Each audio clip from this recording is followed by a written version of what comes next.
Olá, meus amigos, sejam todos muito bem-vindos ao canal Politizando. Eu sou William Jacob e vou trazer aqui que o senador bolsonarista Jorge Seife fez um ataque lamentável contra uma jornalista que foi torturada na época da ditadura militar. Ela foi perseguida, ameaçada quando estava grávida. E aí o Jorge Seife vem fazer um paralelo ali, nada a ver, vem mentir. E aí ele, claro, que a gente vai trazer aqui o desmentido e também dizer que o STF foi acionado. E claro que ele vai alegar, estou sendo perseguido. Eu vou trazer aqui detalhes sobre isso e também dizer que o jornalista avaliou que o Centrão abandonou, ou eu preferia dizer que agora está mais distante da pauta da anistia, tanto desejada pelos bolsonaristas, mas a notícia para eles não é nada boa. Vamos trazer detalhes sobre isso, só que antes quero pedir a sua ajuda. Chegou no canal, viu que não está inscrito? Se puder, se inscreva, ativa aí o sininho das notificações. Gostou do vídeo, joinha para cima, não gostou? Joinha para baixo, comenta, compartilha, espalha. Vamos trazer mais pessoas para cá, porque aqui nós lutamos por um Brasil melhor. Mas vamos trazer aqui que o senador Jorge Seife, bolsonarista roxo, ele é de Santa Catarina, usou a pauta dessa anistia inconstitucional que eles tentam aprovar na Câmara, lá no Congresso, para espalhar uma mentira grave, e eu diria que uma mentira cruel. Aqui vai dizer que Carmen Lúcia, ministra do STF, deu 15 dias para que o senador bolsonarista, que é de Santa Catarina, repito, explique sobre ataques que fez a jornalista Miriam Leitão no Senado em março. Na ocasião, ao defender uma anistia aos golpistas chamados aqui do 8 de janeiro, Seife afirmou que Miriam havia sido anistiada durante a ditadura. Ele também citou a ex-presidente Dilma, o ex-ministro Zé Dirceu, o ex-deputado Fernando Gabeira e o guerrilheiro Carlos Marighella. Ocorre que Miriam Leitão nunca foi anistiada, porque não cometeu nenhum crime. E isso é bom explicar. Para você receber anistia, você tem que ter cometido um crime. Aí, que é o que eles querem pro Bolsonaro de forma antecipada, né? Eles querem anistia pro Bolsonaro que nem condenado foi. É mais ou menos uma admissão de culpa. Tipo assim, não, ele cometeu crime mesmo, já vamos trabalhar a anistia do Bolsonaro antes aí, né? Então a Miriam ela não cometeu crime para ser anistiada.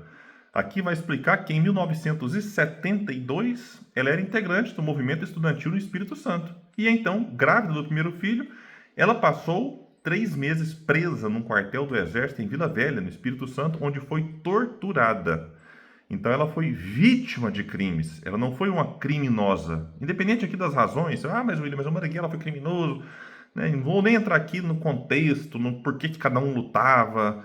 A Miriam Leitão foi vítima de crimes bárbaros. Aí você pode discordar dela. Eu discordo da Miriam Leitão num monte de coisa. Eu acho os comentários dela sobre economia péssimos.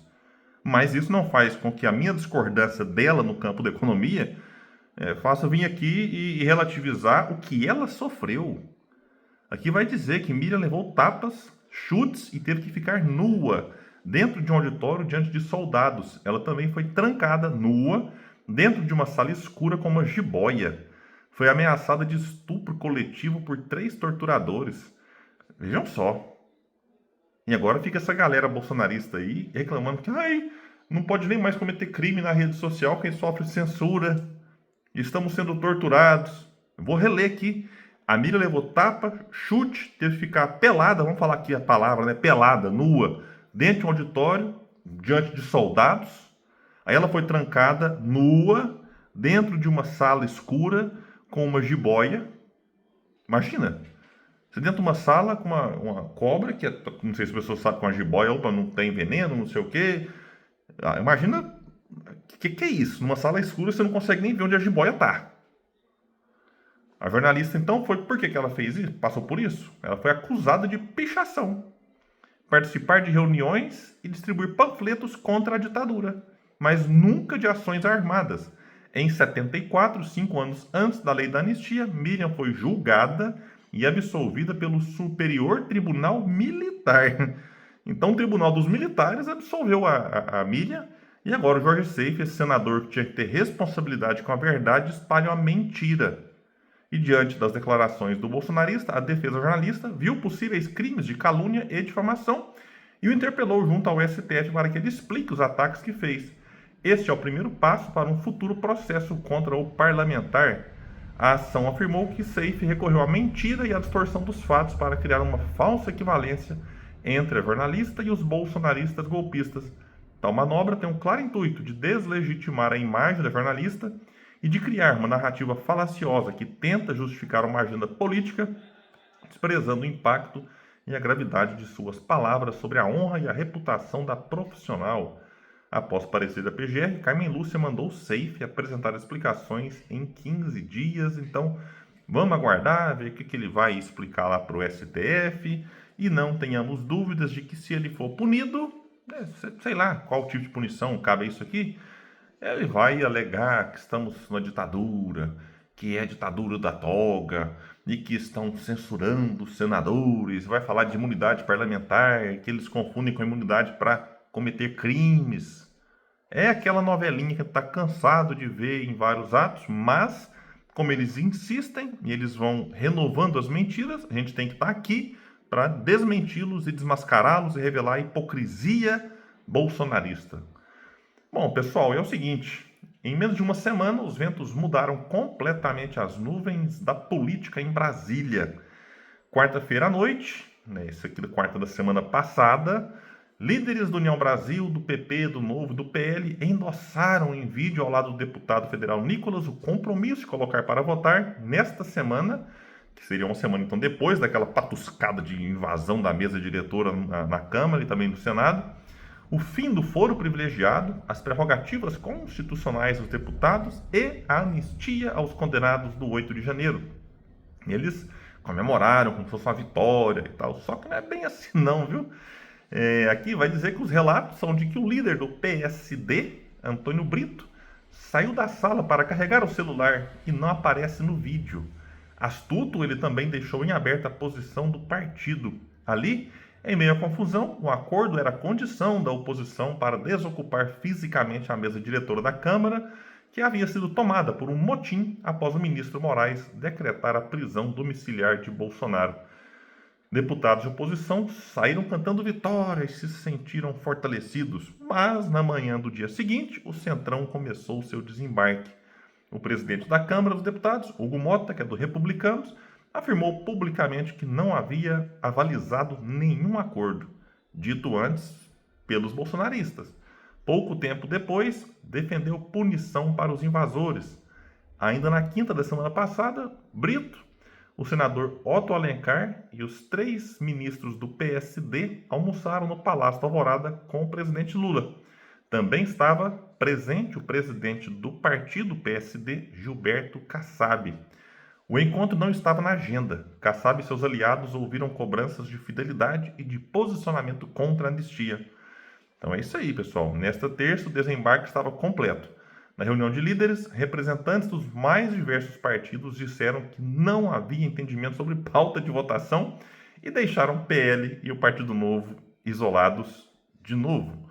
Brito negou qualquer participação do PSD num suposto acordo que nunca poderia ter sido selado sem a presença do presidente da Câmara, Hugo Mota, que também aproveitou a polêmica provocada por youtubers sobre um tema gravíssimo, que é a exploração de crianças e adolescentes nas redes para virar a pauta.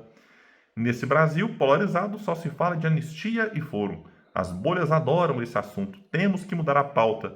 Aqui quando fala polêmica do youtuber, é do Felca, um vídeo que circulou muito por aí sobre essa adultização de crianças que estão sendo exploradas em vídeos, às vezes por famosos, por influenciadores, por pais que acabam usando isso para atrair views, seguidores, enfim. Mas aqui a matéria nem explora muito isso. É só uma fala do Mota, que eu concordo. Tem que mudar essa pauta. Agora só fala, a esquerda fica sem anistia e o outro lado, anistia já, pelo amor de Deus. Tanto de problema que o país tem na educação, na saúde, segurança, ficar com anistia aí, não. Então o pessoal daqui a pouco está cumprindo lá um sexto da pena, aí vai para o regime semi-aberto que fala, aberto, sei lá. E casos a casos aí, você vai, mas a pessoa tem 70 anos, está presa, mas se a lei daqui a pouco, não, a partir dessa idade ela tem direito de cumprir em casa, beleza.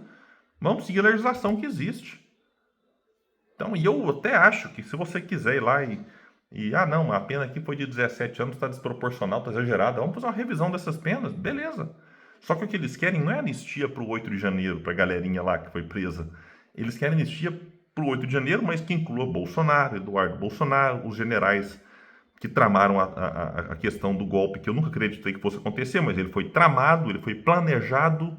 Eles querem anistia para os peixes grandes e usam os peixes pequenos para tentar sensibilizar a sociedade. Aí eles tentam reduzir como se o assunto fosse só Débora do Batom, a Fátima de Tubarão que cagou lá no STF, o outro que sentou na cadeira do Moraes. Aí eles ficam assim, fulano foi punido por sentar na cadeira. Mas não foi por sentar. É porque ele invadiu um prédio público, é porque depredou, porque roubou, porque botaram fogo. É por causa disso.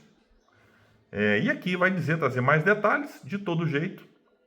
Vai falar que aliados de Bolsonaro também não desistiram e voltarão a pressionar os caciques do Centrão, especialmente Kassab, pela anistia. Eles tentam os argumentos de que se o Kassab quer ser vice de Tarcísio em 2026, na disputa certamente aqui para a presidência ou para o governo de São Paulo, o Kassab teria que dar uma flexibilizada para receber esse apoio bolsonarista, porque se ele não fizer esses gestos, eles vão dificultar a vida do Kassab, que é um político muito esperto e está sem mandato aí tem muito tempo. Não sei, né? Se o Kassab até seria vice-governador, é claro que se ele tendo oportunidade, eu acho que ele não dispensaria. Mas não sei qual que é o pensamento do Kassab em relação a isso. Eu acho que o foco dele é fortalecer o partido cada vez mais e fica fazendo aí esse jogo, né, para um lado, para outro, tentando se equilibrar com o pé em cada canoa e, por enquanto, tem dado certo para o Kassab. Pessoal, é isso, eu fico por aqui. Quem puder, espalhe e compartilhe o vídeo. Vamos trazer mais pessoas para cá, porque aqui nós lutamos por um Brasil melhor. Valeu, gente, até mais.